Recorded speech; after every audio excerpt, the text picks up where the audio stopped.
Welcome to the Jeremy Hill Show. This is another reaction video, and I'm using everything in it for educational purposes and out of fair use. Now, let me tell you something. This is my personal humble opinion. Women are not equal to men, and modern women, black women in particular, in my most humble opinion, do not deserve to be protected by us if they will not submit to us, if they will not humble themselves and bow to the authority of that man. Now, this is a religious belief as well, but let me explain this. If you want us to protect you, you say you are very unprotected, that the black woman is very unprotected. Who's going to stand up for us? We try to stand up for you, but you never want to submit to us. In order for you to be protected by us, you have to learn how to humble yourself to the instructions of the protector. If you want the police to protect you and they give you a command and say, lady, stay over there while I take care of this perpetrator, you have to be able to follow that command. So you have to be able to submit to the protector in order to receive protection. So I'm not trying to come across as offensive or as a male chauvinist or offensive or disrespectful at all. This is my own personal point of view and opinion. Now I'm going to play two clips of two gentlemen who agree with me. One of them is a Muslim, and he's the last clip. And what he says is extremely profound and hits the nail on the head. But first, let me go ahead and get to the first clip. Hold on, ladies and gentlemen.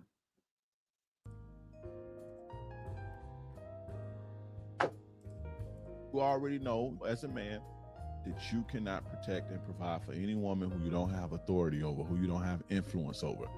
So you can't protect that type of woman. You can't protect the woman who says, I'm going to do what I want to do. You can't protect the woman who says, I don't care what you say, I'm going to do what I want to do regardless. You can't protect that. You know that. So stop trying to convince them. We're not trying to convince them of none of that shit. Exactly. Stop trying to convince a woman to submit. If she is hard-headed, if she is rebellious, allow her to live her life. Her life will be miserable because deep within, she wants a man, but she will not accept the man's authority. If you meet a woman who will not accept the man's authority, let her alone. Leave her be. She will live a life of misery. She will live a life of bitterness and pain and always want to know why she can't get a good man. Let her live her life. The best revenge is to let her live her life. We're not trying to convince them of none of that shit. Just go where you celebrate it. Go with who gonna follow your program. And if you got to go get your passport to do that, go do that. If you black and you want to date white women and Spanish women or whatever you think, I'm not saying white ice is colder because it's not. White ice is not colder. But if you find you a white woman who on your program, fuck with her. You know. If you find you a black woman that's on your program, fuck with her. My point is, it's not to say, oh, go date this person or go date that or get your passport. My point is, go where you celebrate it. Go where you celebrate it. Stop trying to convince women to be on your program and to try to get them to see it your way. You already know what you can and can't do. And you already know. Again, gentlemen, stop trying to make women see things your way. You do not have to force what is meant for you. If that woman is meant for you, you will have no issues getting her to submit. So what I'm saying is majority of women are not meant for you because they will not listen to you. Find you a woman of any ethnic group, leave the country, or just find someone of a different cultural background who is willing to get on your program, someone who is taught how to be a submissive woman. Don't waste your time, gentlemen. Life is too short. You know that's not a type of woman that you can protect. It's physically impossible. So stop trying to convince her. Let them suffer. Exactly. Exactly like I said, let them suffer. Let them go through life bumping their heads, going through one failed relationship to another failed relationship. See, women like this, who do not want to submit to men. Women like this who are rebellious towards men will only seek men who are weak. Men who they can run over. But the problem with that is this: they cannot respect that man.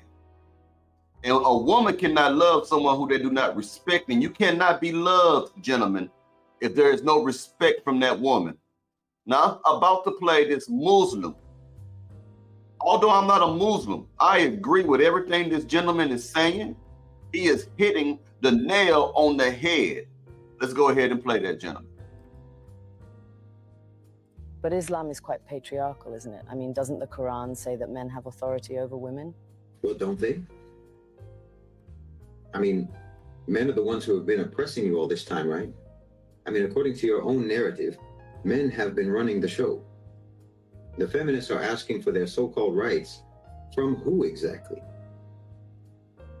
Look, if you didn't have what you call patriarchy, then what you would have is a hell on earth for women. Because clearly, women do not have the power to coerce men, to force men, to make men deal with them this way or that way. He is 100% correct. The only reason why the feminist movement was successful is because men granted it. We allowed you women to have the equal rights that you boast about. Because many times did women try in history to get these equal opportunities. Men denied them. We have always been in charge. There's always going to be a power imbalance. And the patriarchy is designed and ordained by the Creator himself, God. If you're out somewhere and a man starts to chat you up and you don't want to be chatted up, what do? You tell him, I have a boyfriend, I'm married, and he goes away. You have to conjure up an imaginary man to get him to back off, because 9 times out of 10, only a man can keep another man in check, because men are inherently more dangerous than women. Instead of patriarchy, replace that word with bodyguard. What makes more sense? For you to be my bodyguard or for me to be your bodyguard?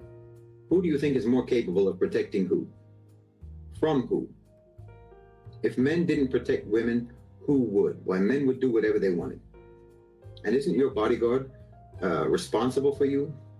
Shouldn't you listen to him if he says, for example, don't go here, don't go there, or let's take this route instead of that route because it's safer? Isn't that authority? Man, he is correct. So ladies, when your man tells you not to wear this, don't go here, don't go here, don't go there, disassociate yourselves from these people, it is a form of protection that we are giving you through our ability to be authoritative over you. It's not slavery. But he's doing it for you. Would you feel resentment about that authority? That's irrational. Look, you cannot dismiss the importance of physicality, human physicality. We're physical beings. Technology does not level the field the way you think it does. Let's say you have a business meeting and you have the meeting in a coffee shop. And while you're there, during the meeting, it gets late. It gets very late. And then the meeting is over. Your phone battery is dead. Coffee shop is closed. The client has left. And you came by Uber. Now you're alone in the dark with no way home. If it's me, I'll just walk home. If it's you, you would have been getting nervous and worried throughout the entire meeting, the later it got, worrying about how you're going to get home. You're not going to be worried about being assaulted by a gang of women. And if you were walking in the street by yourself late at night and you see a man coming towards you, which one of the two of you is more likely to be afraid? Who's going to be scared of who? But see, you in the West have confused this. The feminists have confused this. The red pillars have confused this power imbalance with superiority. We don't do that because we don't attach that kind of value to it. It just is what it is. The power imbalance, that literal physical power imbalance, that imbalance in the ability to coerce and exert force and to be violent is just a fact and a reality of the power imbalance between men and women. But your culture is in love with power. It's in love with force. It's in love with violence. So to you, whoever has the greater capacity for violence, whoever has the greater capacity for being dangerous, then that person is better. The one who can exert his will is better. Whoever has the power to force people to do something is better. And whoever is weaker is less. It's because you admire power so much, and you admire force, and you admire the ability to coerce, that you find yourself resenting that men have authority over women, or the idea, the concept of men having authority over women, because you think it's unfair. You think that women are being deprived. But remove that authority and see how deprived you'll be. Remove that authority and you will be in danger. You will be deprived of your safety. The late, great Kevin Samuels used to say that same thing. If you remove men, women, you cannot survive on this planet without us. And I'm not even talking about reproduction. I'm talking about who will maintain the infrastructure, who will protect you as far as animals coming up, trying to kill you and eat you or whatever like that, like animals do to hunt. How are you going to hunt animals? Who you think do all these things? The men. We're doing all these things. You'll be deprived of your security, your freedom, and maybe your life. In the Muslim world, we're not confused about this. And we don't think in terms of better or higher value on this basis, except in terms of piety and righteousness. And what each person's role is, and what their duties are in society, in the family, all naturally proceeds from their abilities and capacities. I'm not equal to a woman who is more pious than me, but I may have authority over her, because authority does not mean the same thing as superiority. It's just a function. It's just a function that doesn't carry any particular implications about it with regards to value. But your society assigns a value to it that's inappropriate, that is not an obvious value to be assigned to it. You in the West, because you largely become atheist, will make fun of Muslims, will make fun of our intelligence, because as you say, we believe in fairy tales. You say we believe in a God without evidence. We have no evidence to prove the existence of God, but we believe in him. Meanwhile, you invent a concept, this concept of equality, and treat it as sacred, and you believe in it religiously, with religious devotion, and you demand that everyone believes in it, and no one can dare doubt the reality and the holy truth of the concept of equality, even though all evidence that you are exposed to on a daily basis disproves that concept. So you'll make fun of us, and you'll look down on us, and you'll insult our intelligence for believing in something that you say we don't have any proof for. Meanwhile, you're believing in something for which all of the proof that exists disproves it. You see how incoherent your thinking processes are? Ladies and gentlemen, that man said a whole lot. And I'm gonna tell you something. The reason why he said that we have become atheists in the West, in America, now I believe in God, but I'm gonna tell you what it looks like. Our women today, the modern woman carries herself as if she doesn't believe in God. Can we really argue that point? We see how they are profane. We see how they dress without modesty. We see how perverted they have become, how aggressive they have become, how combative they have become. They act more like devils than they do angels. And that's my humble opinion. So their behaviors will make anyone believe, even the Christian folk who actually live by scripture, not the ones who pretend. But if you go by scripture, and if you really live in the lifestyle of Christianity and holiness or whatnot, if you really look out in these streets, you will look at these women and say that they are behaving as atheists, as if they don't even understand or know that God exists, as if they don't understand that there's a punishment in the afterlife for them. This is what he is saying when he said that most of you people in the West have become atheists. He's talking about your behavior. Now, women, we are not equals. We're not equals. We're not equals.